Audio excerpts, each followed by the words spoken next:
There's a very specific character trope that keeps showing up across completely different stories, and once you notice it, it becomes impossible to ignore. I'm talking about the scientist with memory issues who ends up completely losing his mind. You see it in characters like Nimdog from I Have No Mouth, Leonard Shelby from Memento, and Old Man McGucket from Gravity Falls. But throw in the loss of a deeply loved one, and we arrive at Kinger from The Amazing Digital Circus and Simon Petrikov from Adventure Time. And today's video is about them, how they hit the same emotional nerve despite having completely different stories, and why their trope became one of the most tragic while also being one of my personal favorites. 7 years of computer science for this, huh? Kinger and Simon are subcategories of the mad scientist trope in my opinion, except they're not evil or anything, they just managed to ruin their own lives by creating or discovering something that they shouldn't have. I like to call their specific subtrope the widower scientist with amnesia who goes crazy at some point. Yeah, I know, I'm pretty good at naming tropes. Kinger was a computer scientist who worked for CNA, a company that made creative AI. And his greatest invention was the AI that ended up imprisoning him, his co-workers, and his wife into a digital game with no escape. And Simon, on the other hand, was a specialist in ancient artifacts and a professor of archaeology. He was a real smart guy, and his passion for magic artifacts led him to the Ice King's crown, which cursed him and began his transformation into the Crazy Ice King. Their suffering is actually self-inflicted. Even if they didn't know the full consequences of their actions, their ambition and curiosity created a snowball effect that destroyed their lives and the lives of those they loved the most. I'm so sorry I roped you into this with me. And that's where this archetype shifts from tragic to existential. It's not about bad luck, it's about the consequences of their actions. If they'd made one different choice, none of this would have happened. The butterfly effect literally destroyed their lives. Shared together, and I think we had something special. The reason why Kinger and Simon work so well is because they both experienced something every human will go through, the loss of a deeply loved one. Kinger lost Queenie, his wife, and Simon lost Betty, his fiancée. And even though they're not dead, I call them widowers because, well, they might as well be. And the loss was created by their own two hands, which made them hate themselves and live in guilt for a really long time. I searched for years for a way to undo this. They're defined by the absence of their partners, someone who used to give their lives structure and meaning. Kinger clings to the last memory he has of Queenie. It's not the most cheerful memory, but it's one I at least have control over. While Simon fills the void of Betty's absence by desperately searching for love in toxic ways as the Ice King, and later by refusing to let her go after she fuses with Gulp to save him. Is there a Betty in this world? Betty? Their entire motivations and identity revolve around their loved ones. Kinger borrows Queenie's love for bugs, acting as an extension of her. But what does Kinger like? What were his hobbies? He probably liked chess, but that's it.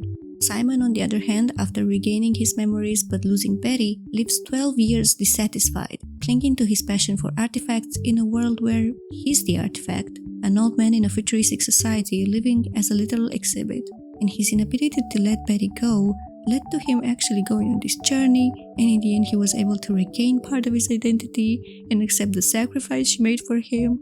Oh my god, they loved each other. I'm sorry. I need a minute. You're not gonna remember any of this, are you?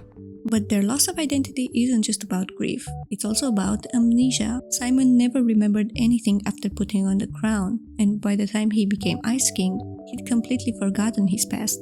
And Kinger's amnesia comes from years of isolation in the circus. And what makes this trope so compelling is that we, as the audience, almost always know more than the character. We understand why Kinger is absent and paranoid, why the Ice King is a socially awkward mess desperate for love, and we empathize. How could we not when they're also the comedic relief of their shows, which makes us like them even more? But seriously, if you lose part of your memories, are you still the same person?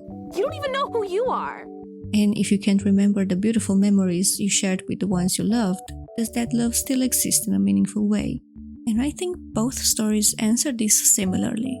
Love can still shape you, even if the memories fade. For Kinger, one memory of Queenie becomes his lifeline, a safe space inside his own mind that changes how he lives in the present.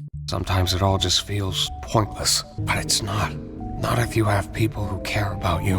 And for Simon, Betty's influence never leaves him. He kidnaps princesses because he used to call her princess. And even after remembering everything, her sacrifice still defines him.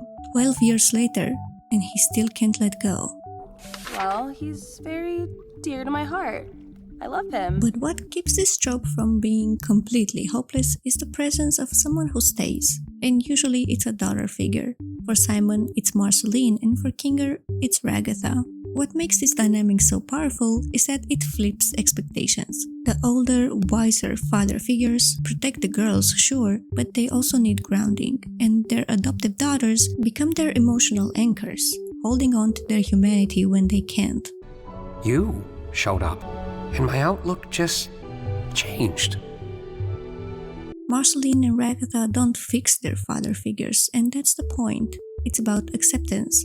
Is it weird to say I trust him the most out of everybody? Holding on to a connection built from shared pain and love. Instead of a fixed father figure, we get fragile moments where the real person resurfaces just long enough to remind us that they're still there before they fade away again. And of course, Simon's relationship with Marceline is expanded in such a beautiful and satisfying way. The extra time we spend with them hooks us even deeper into their tragedy. And honestly, I live for the angst. I think the whole point of this character trope is to show us the consequences of the butterfly effect.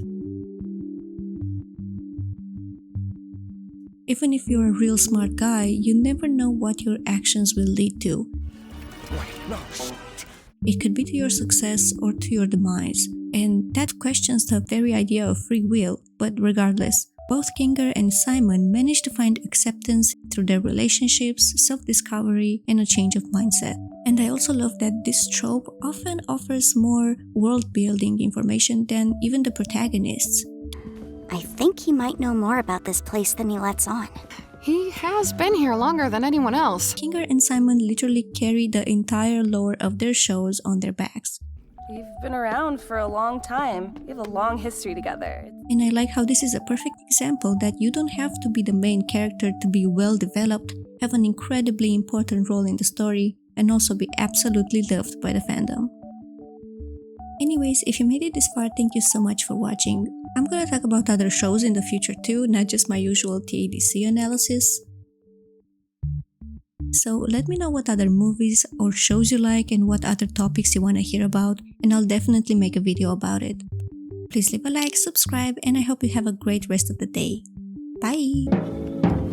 Guards, take me away!